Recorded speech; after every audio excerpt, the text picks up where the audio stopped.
اللہ کے نبی صلی اللہ علیہ وسلم نے فرمایا کہ من لزم الاستغفار جعل اللہ لضیق مخرجا ومن کل ہم فرجا ورزقہ من حیث لا یحتسب، کہ جو شخص بھی کثرت سے استغفار کرتا ہے اور استغفار کو لازم پکڑتا ہے، اللہ رب العالمین اس کے لیے ہر تنگی سے، ہر ڈیفیکلٹی سے ایک وے آؤٹ نکال دیتا ہے۔ اللہ رب العالمین اس کے لیے ایک راستہ نکال دیتا ہے، اور ہر پریشانی سے، ہر غم سے اللہ رب العالمین اسے نجات دیتا ہے۔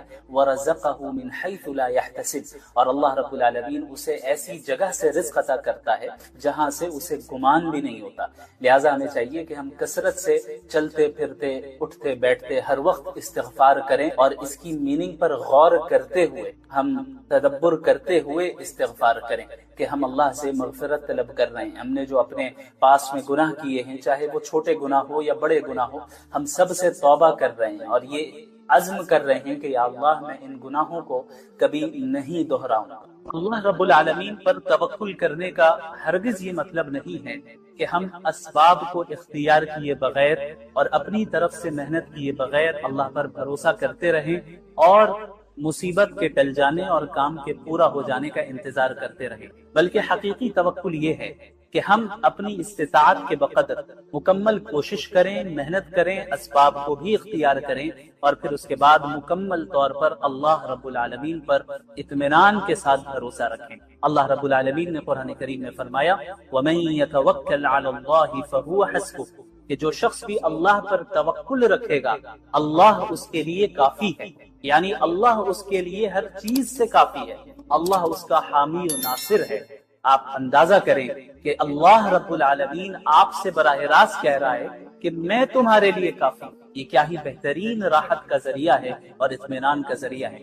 توکل کا یہ مطلب نہیں ہے کہ آپ کو کوئی تکلیف نہیں آئے گی، بلکہ توکل کا مطلب یہ ہے کہ جب آپ کو کوئی تکلیف پہنچے تو آپ یہ جانیں کہ اللہ آپ کے ساتھ ہے، اور آپ کے ساتھ ہر حال میں خیر کا معاملہ ہی ہوگا، چاہے راستہ کتنا ہی طویل کیوں نہ ہو جائے۔ لہٰذا افسوس نہ کریں، مایوس نہ ہوں، غم نہ کریں، بلکہ کام کریں، محنت کریں، اپنی استطاعت کے بقدر کوشش کریں اور دعا کریں، اور پھر کہیں حسبی اللہ، اللہ میرے لیے کافی۔ شاید اللہ تعالیٰ اس کے بعد کوئی نیا معاملہ پیدا فرما دے۔ کیا آپ کو لگتا ہے کہ سارے دروازے بند ہو چکے ہیں اور حل بہت دور ہے اور آپ کنارے تک پہنچ گئے ہیں؟ تو اس آیت کو سنیں، لعل اللہ یحدث بعد ذلك امرا، شاید اللہ رب العالمین اس کے بعد کوئی نیا معاملہ پیدا فرما دے۔ اللہ رب العالمین شاید آپ کے حال کو اچانک بدل دے۔ جی ہاں، اللہ رب العالمین اس بات پر قادر ہے کہ وہ آپ کی تنگی کو کشادگی سے تبدیل کر دے، آپ کے درد کو رحمت سے تبدیل کر دے، اور آپ کی مایوسی کو کامیابی سے تبدیل کر دے۔ کتنی بار ایسا ہوا کہ آپ نے کسی لمحے کو آخری سمجھا اور وہی لمحہ آپ کے گمان سے زیادہ خوبصورت آغاز بن گیا۔ لہٰذا اپنے رب پر بھروسہ رکھیں، جلدی نہ کریں، مایوس نہ ہوں، اور یہ نہ سمجھیں کہ دیر ہونے کا مطلب بھول جانا ہے۔ تقدیر اللہ کے منصوبے سے چلتی ہے اور وہ آپ پر آپ سے زیادہ مہربان ہے۔ لہٰذا جب کبھی بھی دنیا تنگ ہو جائے اپنے دل سے کہے لعل اللہ یحدث بعد ذلك امرا، وَإِذَا سَأَلَكَ عِبَادِي عَنِّي فَإِنِّي قَرِيبٌ، کہ اگر میرے بندے آپ سے میرے بارے میں پوچھیں تو آپ کہہ دیں کہ میں اپنے بندوں سے قریب ہوں، وہ جب بھی مجھے پکارتا ہے، کوئی بھی بندہ مجھے پکارتا ہے، میں فوراً اس سے جواب دیتا ہوں۔ لہٰذا وہ مجھے پکارتا رہے تاکہ وہ اور مجھ پر ایمان رکھتا رہے تاکہ وہ ہدایت پا سکے۔ یہ ایک دعا کی آیت آ گئی، پکارنے کی آیت آ گئی، پھر رمضان کی آیتیں شروع ہو گئی، پھر رمضان کے احکامات شروع ہو گئے۔ تو اس جگہ پہ مفسرین نے، جو کلاسیکل تفسیر کے اسکالرز ہیں، کلاسیکل اسکالرز ہیں، انہوں نے بیان کیا ہے کہ بھئی ایسی کیا وجہ ہے کہ ابھی تو رمضان کی بات چل رہی تھی، بیچ میں اچانک دعا کی بات آ گئی، اللہ کو پکارنے کی بات آ گئی، پھر رمضان کے احکامات شروع ہو گئے، مکمل رمضان کے احکامات ہی ہوتے، بیچ میں یہ آیت کیوں آئی؟ تو مفسرین نے یہاں نقطہ بیان کیا ہے کہ اللہ رب العالمین نے رمضان کے احکامات کے بیچ میں دعا کا ذکر کر کے یہ بتایا کہ رمضان میں دعاؤں کا اہتمام ہونا چاہیے، اور عام دنوں کے مقابلے میں اللہ رب العالمین رمضان کی دعاؤں کو زیادہ قبول کرتا ہے، اور قبولیت کی ایکسپٹنس کی پاسبلٹی میں رمضان میں زیادہ سے زیادہ اضافہ ہو جاتا ہے۔ اور اللہ نے فرمایا اجیب دعوت الداع، کوئی بھی بندہ مجھے پکارتا ہے میں جواب دیتا ہوں۔ یا یہ نہیں کہا کہ کوئی عالم پکارے، کوئی بزرگ پکارے، کوئی ولی پکارے تبھی میں جواب دوں گا، نہیں، پکارنے والا مجھے پکارتا ہے. اب پکارنے والا جتنا بڑا گناہگار ہو وہ بھی ایک مرتبہ اللہ کو دل سے پکارے گا، اسی وقت اللہ رب العالمین جواب دیتے ہیں. تو یاد رکھیے رمضان کا مہینہ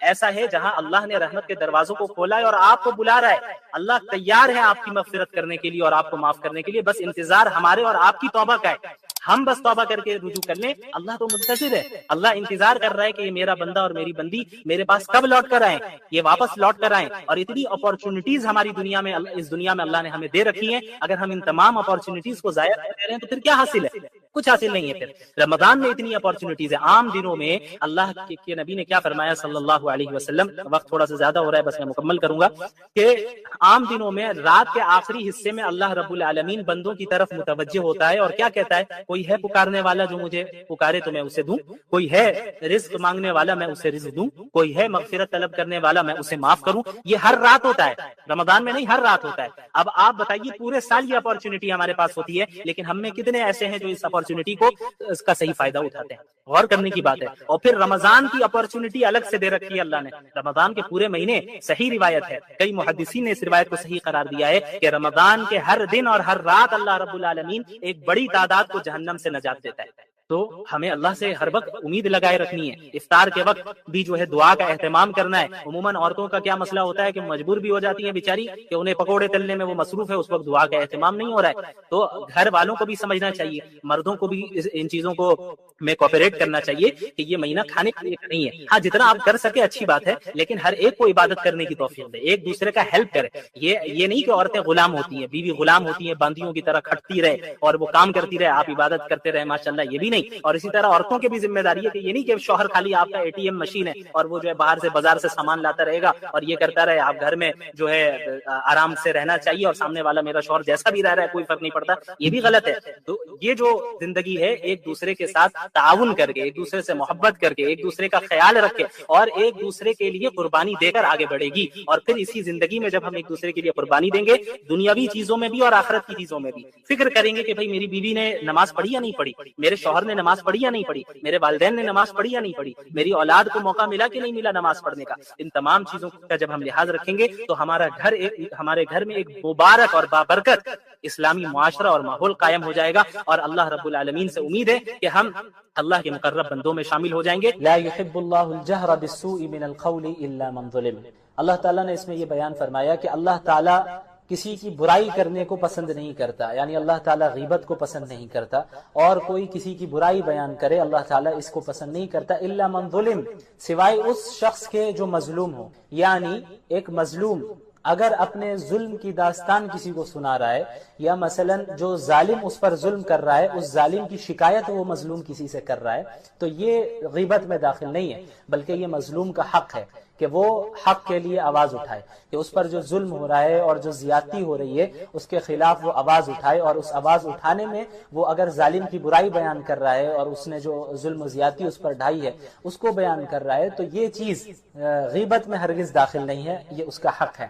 اس کے بعد یہود کے دعوے کی تردید کی جاتی ہے. یہودیوں کا دعویٰ تھا کہ انہوں نے حضرت عیسیٰ علیہ السلام کو قتل کر دیا، سولی پر چڑھا دیا. تو اللہ تعالیٰ نے اس کی تردید کی اور فرمایا کہ وما قتلوہ وما صلبوہ ولکن شبہ لہم، کہ ان لوگوں نے، ان یہودیوں نے نہ ہی حضرت عیسیٰ کو قتل کیا اور نہ ہی انہیں سولی پر چڑھایا، بلکہ اللہ تعالیٰ نے انہیں آسمان میں حفظ و امان کے ساتھ اٹھا لیا. بر رفعہ اللہ الیہ، اللہ تعالیٰ نے زندہ ہی حضرت عیسیٰ کو آسمان میں اٹھایا. جیسا کہ میں نے کہا تھا کہ اہل السنت والجماعت کا یہ عقیدہ ہے کہ حضرت عیسیٰ علیہ السلام اس وقت بھی آسمان پر موجود، یعنی زندہ موجود ہے، جس طرح ہم اور آپ زندہ ہے، اور قیامت کے قریب زمانے میں ان کا نزول ہوگا اور وہ دجال کا مقابلہ کریں گے. لیکن یہودیوں کو یہ شبہ ہو گیا کہ بھئی انہوں نے انہیں قتل کر دیا، قتل سولی پر چڑھایا انہوں نے کسی اور کو، وہ حضرت عیسیٰ نہیں تھے، لیکن وہ سمجھ بیٹھے کہ یہی حضرت عیسیٰ ہے. بہرحال اس کے بعد پھر کرسچنز کے عقیدہ تثلیث کی بھی تردید اللہ تعالیٰ نے، یعنی جو ٹرینٹی کا عقیدہ ہے ٹرینٹی کا نظریہ ہے کہ ان میں سے بعض فرقوں کا یہ کہنا ہے کہ العیاذ باللہ اللہ تعالیٰ کے 3 اجزاء ہیں، ایک جز فادر کا ہے، ایک جز ہولی اسپرٹ کا ہے، اور دوسرا جز حضرت عیسیٰ کا ہے، اور ان تینوں کے مجموعے کا نام گاڈ ہے، خدا ہے، العیاذ باللہ۔ تو اللہ تعالیٰ نے منع کیا اور اس کی تردید کی، ولا تقولوا ثلاثہ، ٹرینٹی کے عقیدے کے قائل نہ ہو، عقیدہ تثلیث کے قائل نہ ہو، اللہ صرف ایک ہے، اور اللہ کی ذات اس چیز سے پاک ہے کہ وہ کسی کو بیٹا بنائے یا اپنا شریک بنائے۔ بہرحال اس میں حضرت عیسیٰ علیہ السلام کے متعلق ہی پھر اس صورت میں ذکر ہوتا ہے۔ پھر اس کے بعد کلالہ کی میراث کا حکم ہے۔ کلالہ ایسے شخص کو کہتے ہیں جس کی کوئی نہ اولاد بھی نہ ہو اور والدین بھی نہ ہو، تو اب اس کی وراثت کا کیا کیا جائے گا، اس کی تفصیلات بتائی جا رہی ہے کہ ایک بہن ہو تو اسے نصف دیا جائے گا، یعنی جو کچھ بھی وہ چھوڑ کر گیا ہے، اور اس کے علاوہ 2 یا 2 سے زیادہ بہنیں ہوں تو پھر 2/3 حصہ ملے گا، 2/3 ملے گا، اور بھائی ہو تو پھر بھائی کو وراثت مل جائے گی، بھائی بہن دونوں ہو تو مذکر مؤنث کا جو یہ قاعدہ ہے کہ بھائی کو، بیٹے کو یعنی لڑکے کو دگنا ملے گا لڑکی کے مقابلے میں، کیونکہ فائنینشیل جو ذمہ داری ہے وہ اللہ تعالیٰ نے لڑکوں پر دی ہے، عورتوں پر نہیں دی ہے، تو اس لیے مردوں کو دگنا دیا جاتا ہے، لڑکے کو دگنا دیا جاتا ہے، اور اس کے مقابلے میں آدھا اس کو عورت کو دیا جاتا ہے، کیونکہ مرد کو اپنے اوپر بھی خرچ کرنا ہے، اور ماں باپ ہے تو ان پر بھی خرچ کرنا ہے، اولاد ہے تو ان پر بھی خرچ کرنا ہے، بیوی ہے تو اس پر بھی خرچ کرنا ہے، تو کیا ہے کہ اب اس کے اوپر بوجھ ہے فائنینشیل، تو اس لیے اس کو ہلکا کرنے کے لیے اللہ تعالیٰ نے مردوں کو زیادہ وراثت دی، اور چونکہ عورتوں کے ساتھ ایسا کوئی مسئلہ نہیں ہے، اس کو کسی اور پر خرچ کرنے کی ضرورت نہیں ہے، یعنی ذمہ داری اس پر نہیں ہے، وہ اپنے اوپر ہی صرف خرچ کرنا چاہے کر سکتی ہے، رکھنا چاہے رکھ سکتی ہے، کو دینا چاہے دے سکتی ہے، اس کے اوپر ذمہ داری نہیں ہے کہ وہ دوسروں کی مالی ضروریات کو پورا کرے اپنے رشتہ داروں میں سے، یعنی شوہر کا مسئلہ ہو، اولاد کا مسئلہ ہو، یہ ساری چیزیں مردوں پر ہے، اس لیے جو ہے مرد کو زیادہ دیا جاتا ہے، یہ بات ذہن میں رہے۔ تو اب سورۃ المائدہ کی ابتدا ہوتی ہے۔ سورۃ المائدہ، مائدہ کہتے ہیں عربی زبان میں دسترخوان کو، کیونکہ اس سورت میں اس بات کا ذکر ہے کہ حضرت عیسیٰ علیہ السلام نے اللہ تعالیٰ سے دعا کی تھی کہ یا اللہ آسمان سے آپ دسترخوان کا نزول فرمائیے، تو اللہ تعالیٰ نے ان کی دعا کو قبول کیا، تو اس بنیاد پر، اس وجہ سے، اس مناسبت سے اس سورت کو سورۃ المائدہ کہتے ہیں۔ اچھا، اس کی ابتدا ہوتی ہے یا ایھا الذین آمنوا اوفوا بالعقود، کہ اے ایمان والوں معاہدے کو پورا کرو، عہد کو پورا کرو، خلاف ورزی نہ کرو، تم نے کوئی ایگریمنٹ کر رکھا ہے تو اس کو پورا کرنا ہے۔ اب دیکھیں، معاہدات کی 2 قسمیں ہو سکتی ہے، ایک معاہدہ تو وہ ہے جو اللہ اور بندوں کے درمیان ہے، کہ ہم نے اللہ سے معاہدہ کر رکھا ہے کہ ہم اللہ کے دین پر عمل کریں گے، اللہ کے احکامات پر عمل کریں گے، اور اللہ نے جسے ہمیں روکا ہے ان چیزوں سے بچیں گے، تو ان معاہدات کو بھی پورا کرنے کا حکم ہے۔ اور اس کے علاوہ وہ معاہدات جو بندوں سے کرتے ہیں، لوگوں کے درمیان آپس میں ایک دوسرے کا جو معاملات ہوتے ہیں، لین دین کا مسئلہ ہے، اس میں جو معاہدہ اور ایگریمنٹس کرتے ہیں ہم، تو اس کی بھی جو ہے اس کا بھی لحاظ رکھنا اور اس کو پورا کرنا ضروری ہے۔ عہد کی خلاف ورزی کرنا یہ بہت بڑا جرم ہے، اور یہ ایک مومن کی شان نہیں ہے کہ وہ معاہدے اور ایگریمنٹ کی خلاف ورزی کرے۔ اس کے بعد پھر اللہ تعالیٰ نے بعض ایسی چیزوں کا ذکر کیا جو کہ اللہ تعالیٰ نے حرام قرار دیا ہے، جیسے حرمت علیکم المیتہ والدم ولحم الخنزیر وما اہل لغیر اللہ بہ۔ اللہ نے فرمایا کہ مردار، ایسا جانور جو مر گیا ہو بغیر ذبح کیے، جو مردار ہو، اس کو کھانا جائز نہیں ہے، وہ حرام ہے۔ اس کے علاوہ جو بہتا ہوا خون ہو، بہنے والا خون ہو، وہ بھی حرام ہے، اس کو آپ نہیں استعمال کر سکتے۔ اسی طرح خنزیر کا گوشت بھی حرام ہے۔ اسی طرح وہ جانور جس پر اللہ کے سوا کسی کا نام لیا گیا ہو، غیر اللہ کے نام سے ذبح کیا گیا ہو، تو اس جانور کو بھی کھانا جائز نہیں ہے۔ اس کے علاوہ وہ جانور جس کو گلا گھونٹ کر مار دیا گیا ہو، ہلاک کر دیا گیا ہو، اس کو بھی کھانا جائز نہیں ہے، وہ بھی حرام ہے۔ اس کے علاوہ ایسا جانور جو سخت ضرب کے ذریعے مرا ہو، یعنی چوٹ لگی ہو بہت تیز اس کو، اس وجہ سے وہ ہلاک ہو گیا، مر گیا، تو پھر ایسا جانور بھی کیا ہے، حرام ہے، کھانے کی اجازت نہیں ہے۔ پھر وہ جانور جو اوپر سے گر کر، لڑک کر گرا ہو اور لڑکتا ہوا گر کر مر گیا ہے، تو ایسا جانور بھی وہ ہے جس کو کھانا جائز نہیں ہے، حرام ہے۔ اس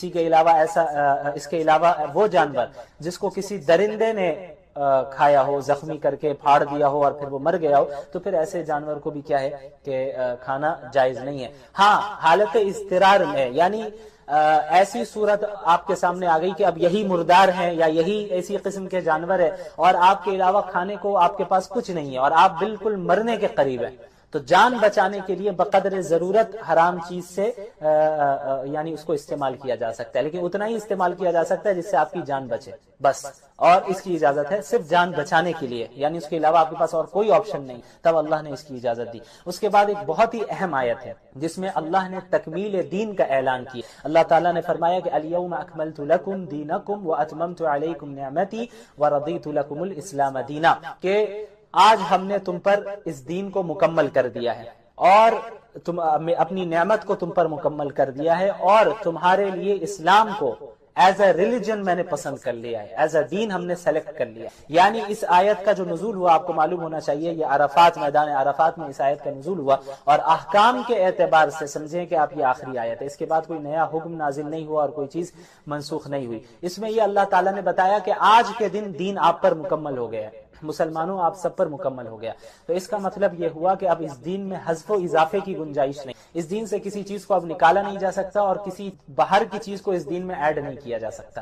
یعنی جس طرح رسول اللہ صلی اللہ علیہ وسلم پر یہ دین مکمل ہو گیا، صحابہ کے زمانے میں یہ دین مکمل ہو گیا، اسی کو فالو کرنا ہوگا۔ اس میں کسی حکم کو ہم ایڈ بھی نہیں کر سکتے اور کسی حکم کو ہم ختم بھی نہیں کر سکتے۔ ختم کرنا تو دور کی بات ہے، وہ تو کوئی سوال ہی نہیں ہے۔ اس کے علاوہ بدعات سے بھی بچنے کی جو ہے ہمیں اس سے ہمیں پتہ چل جاتا ہے کہ جب اللہ نے دین کو مکمل کر لیا تو بعد میں الگ سے ہم کوئی چیز بنا کر اسے دین کا حصہ بتائے، یہ بات غلط ہے، کیونکہ جب اللہ نے دین کو مکمل کر دیا تو اب کسی چیز کو ایڈ کرنے کی اس میں ضرورت نہیں ہے۔ اس کے بعد اللہ تعالیٰ نے مسلمانوں کو حکم دیا کہ ہمیشہ عدل و انصاف سے کام لینا، یا ایھا الذین آمنوا کونوا قوامین للہ شہداء بالقسط، کہ ہمیشہ جب بھی فیصلہ کرو، جب بھی کوئی کام کرو تو پھر وہ عدل و انصاف کے ساتھ کرنا، اور ایسا نہ ہو کہ دشمنی کی بنیاد پہ تم عدل و انصاف کے خلاف کام کر رہے ہو، دوستی کی بنیاد پہ عدل و انصاف کے خلاف کام کر رہے ہو، نہیں، کوئی بھی مسئلہ ہو عدل و انصاف کو تھامے رکھنا۔ اس کے بعد یہود و نصارہ کے ایک دعوے کی تردید کی جاتی ہے، وقالت الیہود، آیت نمبر 18 سورہ مائدہ، وقالت الیہود والنصارى نحن ابناء اللہ واحباؤہ، یہود و نصارہ کہتے ہیں ہم تو اللہ کے بیٹے ہیں، اللہ کے محبوب ہیں۔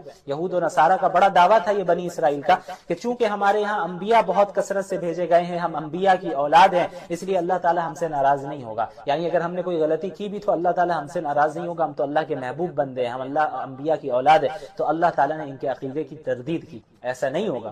کامیاب صرف وہ ہوگا جس کے عقائد درست ہوں گے اور اعمال درست ہوں گے، یعنی انبیاء کی اولاد میں سے ہو جانا یہ کافی نہیں ہے، بلکہ ایمان اور اعمال صالحہ کا ہونا ضروری ہے، عقائد کا درست ہونا اور اعمال کا درست ہونا یہ بہت ضروری ہے، اس کے علاوہ نجات ممکن نہیں ہے۔ اس کے بعد آیت نمبر 27 میں آئیے، وَاتْلُ عَلَيْهِمْ نَبَأَ ابْنَيْ آدَمَ بِالْحَقِّ، اس میں حضرت آدم علیہ السلام کے دو بیٹوں کا ذکر ہے، حابیل اور قابیل کا۔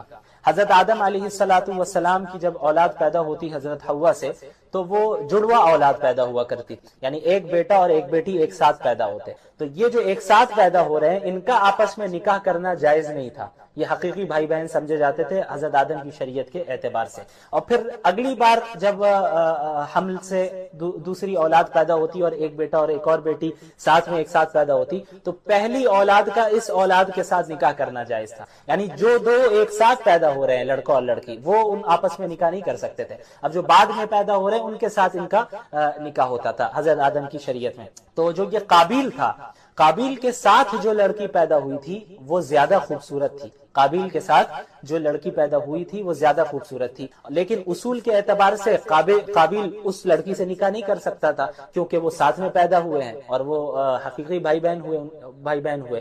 اب جو حابیل ہیں اور ان کے ساتھ جو لڑکی پیدا ہوئی اس لڑکی سے قابیل کا نکاح ہوتا اور قابیل کے ساتھ جو لڑکی پیدا ہوئی اس کا نکاح حابیل سے ہوتا، لیکن قابیل کو یہ بات پسند نہیں آئی کہ حابیل کا نکاح اس سے کیسے ہوگا، مجھے یہ لڑکی پسند ہے، مجھے اس سے نکاح کرنا ہے، تو معاملہ بہت زیادہ حد سے آگے بڑھا، پھر آخر میں کیا ہوا کہ قابیل نے حابیل کو قتل کر دیا، اور یہ جو ہے اس روئے زمین کا سب سے پہلا قتل تھا۔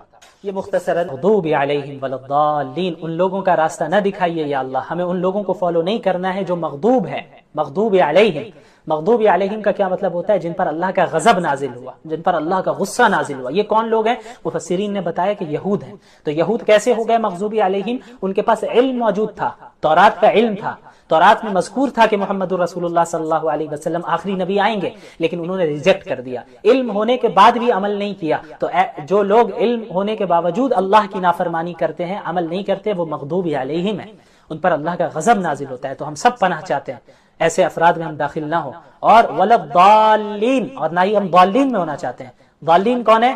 جو لوگ گمراہ ہیں، سیدھے راستے سے بھٹکے ہوئے. یہ وہ لوگ ہیں جن کے پاس علم ہی نہیں ہے، علم کے بغیر عمل کرتے ہیں. اور ظاہر ہے جب علم کے بغیر عمل کیا جائے گا تو پھر بدعات داخل ہو جائیں گی، خرافات داخل ہو جائیں گی، اور آپ ادھر ادھر بھٹکنے لگیں گے، سیدھے راستے سے ہٹ جائیں گے. تو یہ ضالین ہے جن میں نصارہ کو مفسرین نے ذکر کیا ہے. تو نہ ہمیں ایسا بننا ہے کہ علم ہونے کے باوجود ہم عمل نہ کریں، اور نہ ایسا کرنا ہے کہ ہم اندھی تقلید کریں، بلائنڈلی فالو کریں کسی کو بھی. علم نہیں ہے بس جو کر رہا ہے ہم بھی کرنے لگ جائیں، یہ بھی نہیں. ہمیں کتاب و سنت اور سلف صالحین کو تھامے رکھنا ہے. بہرحال سورۃ الفاتحہ یہ بہت اہم سورت ہے، اس کا خلاصہ مختصر میں نے بتا دیا. اس کے بعد سورۃ الفاتحہ کے بعد جس سورت کی ابتدا ہوتی ہے اسے سورۃ البقرہ کہتے ہیں. اب بقرہ کا مطلب کیا ہوا؟ ہم نے سب سنا ہے سورۃ البقرہ، سورۃ البقرہ. بقرہ کا مطلب کیا ہوتا ہے؟ دیکھیں بقرہ گائے کو کہتے ہیں، بقرہ گائے کو کہتے ہیں. تو اس سورت کو گائے کی سورت کیوں کہا جاتا ہے، گائے والی سورت کیوں کہا جاتا ہے؟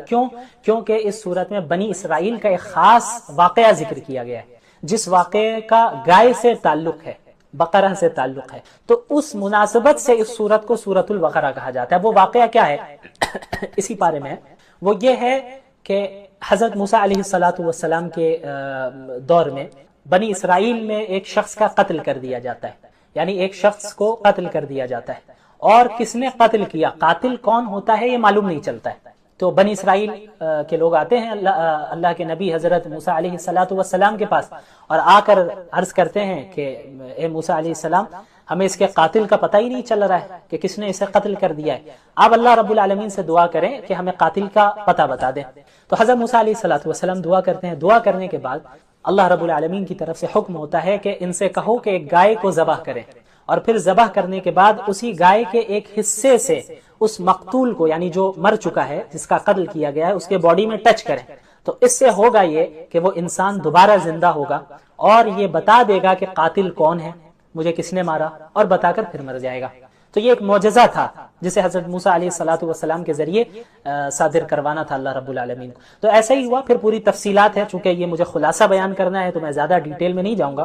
بڑے آسانی سے ایسا نہیں ہوا انہوں نے ذبح کیا، جو بنی اسرائیل کی عادت ہے وہ عادت کیا تھی میں ابھی بتاتا ہوں آپ کو. تو ہوا یہ کہ ذبح کیا ان لوگوں نے آخر میں، اور پھر اس گائے کے ایک حصے سے اس مقتول کو ٹچ کیا اور وہ مقتول زندہ ہوا اور قاتل کا پتہ بتا دیا. تو یہ کرانے کا ایک یہ جو معجزہ تھا اس کا ایک خاص مقصد بھی تھا اللہ رب العالمین. ایک مقصد تو بہت بڑا یہ تھا کہ بہت سے لوگ بنی اسرائیل میں ایسے تھے جو بعث بعد الموت کے قائل نہیں تھے، یعنی موت کے بعد ہم دوبارہ زندہ ہوں گے آخرت کے لیے، اس کا عقیدہ نہیں تھا ان کے یہاں. تو اللہ رب العالمین نے اس معجزے کے ذریعے انہیں دکھایا کہ دیکھو جس طرح اس گائے کو تم نے ذبح کر دیا تھا، یہ گائے مر چکی تھی لیکن اس کے بعد اللہ نے اسے دوبارہ زندہ کیا، تو اسی طرح تم کو بھی زندہ کر دینا یہ کوئی بڑی بات نہیں ہے اللہ رب العالمین کے لیے. اللہ بڑی آسانی سے ایسا کر سکتا ہے. اس کے علاوہ بنی اسرائیل چونکہ بہت ایسی قوم تھی جو اللہ کی نعمتوں کی ناشکری کیا کرتی تھی. ہر جگہ اللہ رب العالمین، اور اس پارے میں تقریباً پہلے پارے میں بنی اسرائیل کا ہی ذکر ہے. وہ ان کی سب سے بڑی خرابی یہ تھی کہ اللہ کی نعمتوں کی ناشکری کیا کرتے تھے. دعویٰ تو تھا کہ ہم موسیٰ کے ماننے والے ہیں، ٹھیک ہمارے طرح، ہم اور آپ جیسے آج ہے ویسے ہی تھے وہ. ہم دعویٰ کرتے ہیں کہ ہم محمد الرسول اللہ کے فالوورز ہیں، لیکن جب عمل کرنے کا ٹائم آتا ہے تو رسول اللہ کی مخالفت کرتے ہیں، رسول اللہ کی سنتوں کو ہی ترک کرتے ہیں. ہم جیسا کرتے ہیں ویسے ہی وہ کرتے تھے. وہ مانتے تھے، حضرت موسیٰ کو سامنے کہتے تھے ٹھیک ہے آپ کے ساتھ ہم چل رہے ہیں، فرعون کے پاس سے بچ کر بھاگ رہے ہیں یہ لوگ حضرت موسیٰ علیہ السلام کے پاس کے ساتھ، آگے سمندر ہے، پیچھے اس کا لشکر موجود ہے فرعون کا. تو اب حضرت موسیٰ کو کہہ رہے بھائی کیا ہوا، خامخواہ آپ ہم کو لے کر آ گئے، اچھا تھا ہم غلامی ہی کر رہے تھے، وہی صحیح تھا، اب آگے سمندر ہے ہم کیسے جائیں گے. تو جب اپنا مطلب انہیں نظر آتا تو حضرت موسیٰ کی اتباع کرتے، لیکن جہاں اب تھوڑی سی فراخی آ جاتی اور دیکھتے ہیں کہ بھئی اب تو مسئلہ نہیں ہے تو حضرت موسیٰ کی ہی نافرمانی کرنے لگ جاتے تھے. اللہ تعالیٰ نے ان پر کتنی نعمتیں کی، فرعون سے بچایا، سمندر کو پھاڑ کر بیچ سے راستہ نکالا، آسمان سے من اور سلوہ نازل کیا، طرح طرح کی چیزیں نعمتیں ان کو دی، لیکن بار بار گمراہی میں جاتے یہ اپنی مرضی سے جاتے. یہی ہوا کہ جب حضرت موسیٰ علیہ السلام حضرت فرعون کے پاس، حضرت فرعون نہیں وہ فرعون کے پاس سے جو ہے بچ کر نکل آئے، اللہ نے انہیں نجات دے دی. تو ہوا یہ کہ بنی اسرائیل ایک قوم کے پاس سے گزرنے کے بعد وہ قوم ایسی تھی جو ایک بتوں کی عبادت کرتی تھی. تو انہیں دیکھ کر مزہ آیا کہ ارے موسیٰ علیہ السلام یہ قوم تو جو ہے عبادت کر رہی ہے بتوں کی، تو آپ بھی ایک خدا بنا کے دیجئے نا. آپ بھی ایک بت ہمیں بنا کر دیجئے جس کی ہم عبادت کریں. تو حضرت موسیٰ بھی پریشان، یار یہ کیسی جاہل قوم ہے کہ جن کو ہم نے اللہ کے پاس سے بچایا، اللہ رب العالمین کے فضل سے اللہ رب العالمین نے انہیں بچایا، ظلم سے بچایا، فرعون کے ظلم سے بچایا، نجات دے دی توحید کی دعوت کی بنیاد پہ، توحید کے قائل ہونے کی بنیاد پہ، اور اس نے جو ہے بتوں کو دیکھ لیا اور پھر کہہ رہی ہے کہ یہ قوم کے اب بت ہمیں بھی بنا کر دے دیں. تو حضرت یہ آیت ہے اجعل لنا الہا کما لہم آلہہ. بہرحال تو ہوا یہ کہ حضرت موسیٰ علیہ الصلوۃ والسلام کو اللہ رب العالمین نے تورات دینے کے لیے کوہ طور پر بلایا تھا 40 راتوں کے لیے. اس کی تفصیل گزرے گی جب میں انشاءاللہ بتاؤں گا. تو ان دنوں میں ہوا یہ کہ یہ جو قوم تھی بنی اسرائیل، حضرت موسیٰ چونکہ موجود نہیں تھے وہاں پہ، تو انہوں نے کیا کیا کہ انہوں نے ایک بچڑا بنا لیا، یعنی ایک بچڑے کو معبود بنا لیا اپنا، ایک پتلا تھا بچڑے کا، اس کی عبادت کرنے لگ گئے. تو ان کے اندر گائے کی عظمت، تقدس کہیں نہ کہیں ان کے دل میں چھپی ہوئی تھی. تو اللہ رب العالمین نے مقتول کو کے قاتل کو پتہ لگوانے کے لیے گائے کو ذبح کرنے کا حکم جو دیا، اس میں جہاں بہت ساری حکمتیں تھیں، ان میں ایک یہ بھی حکمت تھی کہ جس کی عظمت، تقدس جس کا ان کے اندر بیٹھ چکا ہے، جنہیں وہ خدا سے ملاتے ہیں، تو انہیں احساس ہو کہ جب وہ ذبح کر رہے ہیں تو یہ خدا، یہ چیز خدا یا یہ جانور خدا نہیں ہو سکتا. اللہ رب العالمین ہی ایک واحد ذات ہے، واحد خدا ہے. اور بھی کئی حکمتیں علماء نے بیان کی. تو اسی مناسبت سے اس سورت کو کیا کہا جاتا ہے؟ سورۃ البقرہ. اچھا، ابتدا ہوتی ہے سورت کی الف لام میم سے. الف لام میم کی حروف مقطعات میں سے ہے. حروف مقطعات کسے کہتے ہیں؟ آپ نے قرآن کی بہت سی سورتوں میں دیکھا ہوگا الف لام میم، الف لام را، ہا میم، نون، قاف، کاف، ہا یا عین صاد، یہ سارے آپ نے پڑھے ہوں گے حروف کو. تو ان حروف کو حروف مقطعات کہتے ہیں. مقطعات کا مطلب کیا ہوتا ہے؟ جو الگ الگ ہو، الگ الگ. تو الف لام میم یہ الگ الگ حرف ہیں. کاف، ہا یا عین صاد الگ الگ حرف ہے، اس وجہ سے انہیں حروف مقطعات کہتے ہیں. اچھا، اس کی میننگ کیا ہے؟ یہ اس کا جو صحیح علم ہے وہ صرف اللہ رب العالمین کے پاس ہے، صرف اللہ رب العالمین کے پاس ہے. لیکن اس کو اللہ نے ذکر کیا کیوں؟ اس کے پیچھے بہت سی حکمتیں علماء کرام نے بیان کی ہے، جن میں سے ایک بہت بڑی حکمت یہ بھی ہے، میننگ نہیں، حکمت. میننگ تو اللہ کو معلوم ہے، حکمت ایک بہت بڑی یہ بھی ہے کہ چونکہ قرآن نے چیلنج دیا کفار کو کہ اگر آپ اللہ کے نبی کو سچا نبی نہیں مان رہے اور آپ اس کلام کو کلام اللہ نہیں مان رہے تو آپ اس جیسی کتاب لا کر دکھائیے. جب آپ اس کتاب کا انکار کر رہے ہیں اور کہہ رہے ہیں کہ یہ محمد کا اپنا کلام ہے، علیہ باللہ، محمد رسول اللہ صلی اللہ علیہ وسلم کا اپنا کلام ہے، آپ کا یہ دعویٰ ہے، تو آپ اس جیسا کلام لا کر دکھائیے، ایک سورت اس جیسا لا کر دکھائیے آپ. تو الف لام میم، کاف، ہا یا عین صاد، ان حروف مقطعات کے ذریعے ایک حکمت اس کے پیچھے یہ بھی ہے کہ اللہ رب العالمین نے یہ بھی پیغام دیا کہ دیکھو یہ وہی حروف ہیں، الف سے لے کے یا تک وہی حروف ہیں، الف لام میم، کاف، ہا یا عین صاد، یہ الفابیٹس میں سے ہی ہے، عربک الفابیٹس میں سے ہی ہے. یہ وہی حروف ہیں جن کو استعمال کر کے تم بھی بات کرتے ہو، جن کو استعمال کر کے تم بھی اپنا کلام بناتے ہو. تو قرآن کریم بھی انہی حروف میں، کوئی الگ سے حروف استعمال نہیں کیے گئے، یہی الف سے لے کے یا تک کو استعمال کیا گیا. انہی حروف کا استعمال کرنے کے باوجود قرآن کریم فصاحت اور بلاغت میں اور اپنے کلام کے اعتبار سے، اپنے معنی کے اعتبار سے اتنے بلند مقام پر ہے کہ اس جیسا کلام کوئی پیش نہیں کر سکتا. تو تم بھی تو انہی حروف کو استعمال کرتے ہو نا. اگر تم کہتے ہو کہ یہ قرآن اللہ کا کلام نہیں ہے تو اس جیسی صورت استعمال کر کے بنا کر لاؤ انہی حروف کو استعمال کر کے. تو یہ بھی ایک بہت بڑی حکمت ہے ان حروف مقطعات کی. بہرحال سورۃ البقرہ کی ابتدا ہوتی ہے تو شروع میں انسانوں کی 3 قسمیں بیان کی گئی. پہلی قسم انسانوں کی ہے مومنین کی. 3 گروہ ہے، 3 گروپس ہیں، ان کا ذکر ہے. پہلا گروہ ہے مومنین کا، پہلا گروہ ہے مومنین کا، اور دوسرا گروہ ہے کافرین کا، اور تیسرا گروہ ہے منافقین کا. تو پہلے مومنین کا ذکر ہوتا ہے، پھر کفار کا ذکر ہوتا ہے، پھر منافقین کا. مومنین کی خاص صفات کو گنایا اللہ نے. الذین یؤمنون بالغیب، مومنین وہ ہیں، متقین وہ ہیں جو غیب پر ایمان لاتے ہیں. غیب پر ایمان لانے کا کیا مطلب؟ غیب کسے کہتے ہیں؟ غیب ہر اس چیز کو کہتے ہیں جو آپ اپنے سینس آرگنز کے ذریعے اور اپنی عقل، محض عقل کے ذریعے اس چیز کا نالج حاصل نہیں کر سکتے. مثلا آخرت، مثلا جنت، مثلا جہنم، یہ ساری ایسی چیزیں ہیں، یا زندگی کے بعد، موت کے بعد دوبارہ زندگی، یہ ساری ایسی چیزیں ہیں جو غیب ہیں، غیب کی چیز ہے، جنہیں ہم اپنے سینس آرگنز کے ذریعے تو نہیں چھو سکتے، دیکھ سکتے کہ بھئی یہاں جنت دکھ رہی ہو مجھے. تو اللہ رب العالمین نے محمد رسول اللہ صلی اللہ علیہ وسلم کے ذریعے انسانیت کو غیب کی چیزوں کے متعلق جو بھی خبریں دی ہیں ان پر ایمان لانا، بغیر دیکھے ایمان لانا، یہ ایمان کی شرط ہے. مومنین وہ ہے کہ اللہ کے نبی نے کہا ہے بس ہم ایمان لاتے ہیں، رسول اللہ کی صحیح قول صحیح حدیث موجود ہے، آپ نے غیب کے متعلق یہ خبر دی ہے، تو اب میری عقل بظاہر مجھے لگ رہا ہو کہ میری عقل کو سمجھ میں نہیں آ رہا ہے، یہ بات سمجھ میں نہیں آ رہا ہے، یہ بات سمجھ میں آ نہیں رہی ہے میری عقل کو، تو ہمیں یہ نہیں کرنا ہے کہ بھائی اللہ کے نبی صلی اللہ علیہ وسلم نے کہا ہے تو پتہ نہیں صحیح بھی کہا ہے نہیں بھی کہا ہے، تو یہ ایمانی کیسا؟ یعنی ایمان تو یہ تھا کہ آپ نے محمد رسول اللہ صلی اللہ علیہ وسلم کو سچا نبی تسلیم کیا، تو رسول اللہ صلی اللہ علیہ وسلم کو جب سچا نبی آپ نے تسلیم کر لیا ہے تو ہر چیز پر ایمان لانا ہے۔ اس کے علاوہ نماز قائم کرتے ہیں، نماز ادا کرنے نہیں کہا بلکہ کہا نماز قائم کرتے ہیں وہ مومنین۔ قائم کرنے کا مطلب کیا ہوتا ہے کہ نماز کو تمام آداب، فرائض، واجبات، سنن و مستحبات، خشوع خضوع تمام چیزوں کا لحاظ رکھ کر جب نماز ادا کی جائے تو اس کو اقامت الصلاۃ کہتے ہیں۔ تو یہ مومنین وہ ہیں جو نماز کو قائم کرتے ہیں۔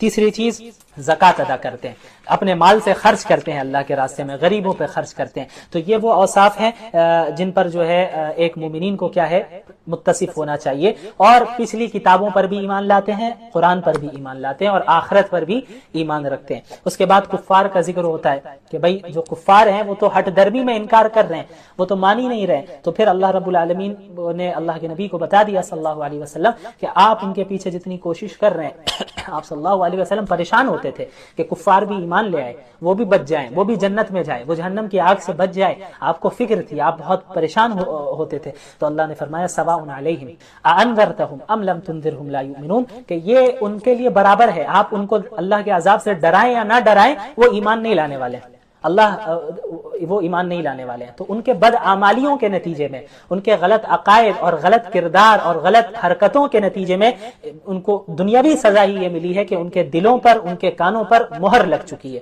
اور آنکھوں پر پردہ پڑ چکا ہے، تو حق کو وہ قبول نہیں کر سکتے۔ اپنی آنکھوں سے دکھ تو رہا ہے، حق بات سن تو رہے ہیں، لیکن حق کو وہ قبول نہیں کریں گے۔ تو یہ کفار کا ہے، تو ان کے لیے اللہ نے عذاب کا وعدہ کیا ہے۔ اس کے بعد پھر منافقین کا ذکر ہوتا ہے، اور کثرت سے ان کے برے اوصاف کو، ان کی صفات کو بیان کیا جاتا ہے۔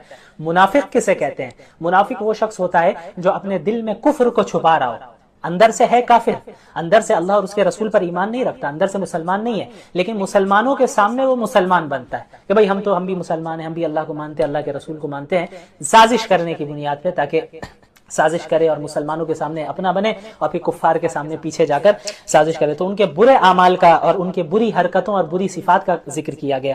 دھوکہ دیتے ہیں، جھوٹ بولتے ہیں، زمین میں فساد پھیلاتے ہیں، قلبی دلی بیماریوں میں مبتلا ہے، حسد، کینہ، تکبر، اللہ کے احکامات اور دین کا مذاق اڑاتے ہیں۔ کتنے آج بھی لوگ ہیں اللہ کے رسول کا علیاذ باللہ مذاق اڑاتے ہیں، مسلمانوں کا مذاق اڑاتے ہیں، ارے مسلمان سارے بیکورڈ ہیں اور مسلمان یہ ہے تو وہ ہے۔ تو ہمیں گھبرانے کی ضرورت نہیں ہے، مایوس نہیں ہونا ہے، ہمیں اس دنیا میں صبر کرنا ہے، آخرت ہمارے لیے ہے۔ وَسَيَعْلَمُ الْكُفَّارُ لِمَنْ عُقْبَى الدَّارِ، کفار ان قریب جان جائیں گے کہ آخرت کا اچھا انجام کن کا ہے۔ دنیا میں تو مذاق اڑاتے آئے مسلمانوں کا، لیکن اب جب موت آئے گی تو سمجھ میں آ جائے گا کہ مومنین حق پر تھے اور ان کو اچھا انجام ان کا ہونے والا ہے یا ان کفار کا ہونے والا ہے۔ بہرحال مذاق اڑایا کرتے ہیں، تمسخر کرتے ہیں، اور اللہ کے احکامات کو بھی اس کی تردید کرتے ہیں۔ اس کے بعد اس صورت میں، اس پارے میں حضرت آدم علیہ السلام کی تخلیق کا ذکر ہے۔ اب مختصر سا میں ذکر کروں گا، انشاءاللہ اب اس کو ختم کرنا ہے۔ حضرت آدم کی تخلیق کا بھی ذکر ہے کہ حضرت آدم کو اللہ رب العالمین نے بنایا اس زمین میں خلافت کے لیے، اپنا خلیفہ بنایا۔ وَإِذْ قَالَ رَبُّكَ لِلْمَلَائِكَةِ إِنِّي جَاعِلٌ فِي الْأَرْضِ خلیفہ۔ خلیفہ کا کام کیا ہے کہ اس دنیا میں اللہ رب العالمین کے احکامات کو وہ نافذ کرے، اللہ رب العالمین کے احکامات کے مطابق لوگوں کو بتائے کہ اللہ کے احکامات کیا ہیں، ان پر عمل کرے اور اسے زمین میں نافذ کرے۔ تو حضرت آدم کو اللہ تعالیٰ نے پیدا کیا، اور جو مشہور واقعہ ہے سب جانتے ہیں کہ حضرت آدم اور حوا علیہ السلام کو کس طرح جنت میں روکا گیا، اور پھر شیطان نے کس طرح انہیں لغزش دی، پھر وہاں جنت سے نکالا گیا اور پھر اس دنیا میں بھیجا گیا۔ تو یہ جو ہے آپ حضرات اس واقعے سے اچھی طرح واقف ہی ہوں گے، بہت مشہور واقعہ ہے، اس لیے میں بہت زیادہ ڈیٹیل میں اس میں نہیں جاؤں گا۔ تو اس کے بعد پھر اس بارے میں بنی اسرائیل کا کثرت سے ذکر ہے، ان کی جو برائیاں ہیں وہ بیان کی جا رہی ہیں کہ اللہ نے کتنی نعمتیں تمہیں دی ہیں۔ اچھا، بنی اسرائیل ہے کون؟ بنی اسرائیل حضرت یعقوب کی اولاد سے ہیں۔ دیکھیں، حضرت ابراہیم کے بیٹے تھے، حضرت اسماعیل بھی حضرت ابراہیم کے بیٹے تھے، حضرت اسحاق بھی حضرت ابراہیم کے بیٹے تھے۔ تو ایک نسل چلتی ہے حضرت اسماعیل سے، حضرت ابراہیم کی ایک نسل حضرت اسماعیل سے چلتی ہے، اور حضرت ابراہیم کی دوسری نسل حضرت اسحاق سے چلتی ہے، ٹھیک ہے۔ تو حضرت اسحاق کے بعد جو ان کے بیٹے ہیں حضرت یعقوب ہے، ان کی کنیت تھی اسرائیل، یعنی اللہ کا بندہ اسرائیل۔ تو حضرت اسحاق کی جانب سے جو نسل چلی ہے، حضرت یعقوب پھر اولاد یعقوب، تو اس نسل میں جتنے لوگ آئے انہیں بنی اسرائیل کہا جاتا ہے۔ تو اسی میں تمام انبیاء آتے رہے کثرت کے ساتھ۔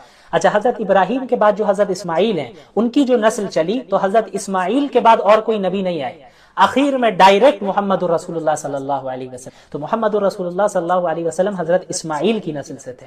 تو یہ حضرت اسحاق کی جو نسل چلی، حضرت اسحاق پھر یعقوب اور پھر نیچے جو نسل چلی، انہیں بنی اسرائیل کہتے ہیں۔ تو ان میں کثرت سے اللہ تعالیٰ نے انبیاء کو بھیجا ہے۔ تو ان پر اتنی نعمتیں کی، اس کے باوجود اللہ کی نافرمانی کرتے، کئی انبیاء کو بنی اسرائیل نے قتل کیا، اور دعویٰ ہوتا تھا کہ بھائی ہم تو انبیاء کی اولاد میں سے ہیں، ہم تو بنی اسرائیل ہیں، ہم تو حضرت ابراہیم اور یعقوب اور اسحاق کی اولاد میں سے، ہم میں انبیاء پیدا ہوتے ہیں، تو ہم تو اللہ کے محبوب ہیں۔ تو اللہ تعالیٰ نے انہیں جو ہے ٹھیک کیا کہ بھئی اللہ کا وہی ہوگا جو عمل درست کرے گا، محض کسی خاندان میں، نبی کے خاندان میں ہو جانا یہ کافی نہیں ہے نجات کے لیے۔ نجات تو اسی وقت ملے گی جب عقائد بھی درست ہوں گے، اعمال صالحہ بھی درست ہوں گے، انبیاء کی اتباع بھی کرو گے۔ تو بنی اسرائیل نے کثرت سے جو ہے خلاف ورزی کی اور نافرمانی کی، بار بار ان کی تلقین کی جا رہی ہے کہ ان کو تلقین کی جا رہی ہے کہ سیدھے راستے پہ آؤ۔ حضرت موسیٰ پریشان ہو جایا کرتے تھے، چند تو ہوتے تھے افراد ایسے جو بالکل اطاعت کرتے تھے، لیکن ایک بڑی تعداد ایسی ہوتی تھی جو وقتی طور پر اطاعت کرتی اور پھر نافرمانی کرنے لگ جاتی، جو ہم اور آپ جیسا کہ آج کر رہے ہیں۔